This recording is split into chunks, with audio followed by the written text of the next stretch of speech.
যান্ত্রিক শহরের বুকে দুচাকার গতি আর তারুণ্যের উন্মাদনা, ইঞ্জিনের গর্জন আর বাতাসের ঝাপটায় মিশে আছে এক অন্যরকম ভালো লাগা। উপলক্ষ ছিল বিশ্ব মোটরসাইকেল দিবস, আর এই বিশেষ দিনটিকে স্মরণীয় করে রাখতে গত ২১ জুন রাজধানী ঢাকার রাজপথে নামে ইয়ামাহা রাইডার্স ক্লাবের এক বিশাল ও বর্ণাঢ্য র্যালি। এবারের আয়োজনে বাড়তি মাত্রা যোগ করেছিল ফিফা বিশ্বকাপের উন্মাদনা। দুপুরের পর থেকে রাজধানীর পূর্বাচল ৩০০ ফিট এলাকা পরিণত হয় বাইকারদের এক অঘোষিত মিলন মেলায়। ৫০০রও বেশি বাইকার তাদের প্রিয় ইয়ামাহা মোটরসাইকেল নিয়ে স্বতঃস্ফূর্তভাবে এই র্যালিতে অংশ নেন।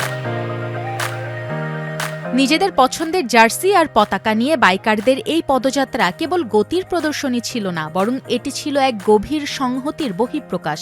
রাইডারদের কাছে এটি শুধু একটি সাধারণ র্যালি নয়, বরং ঐক্য, ভালোবাসা আর আবেগের এক অনন্য উদযাপন।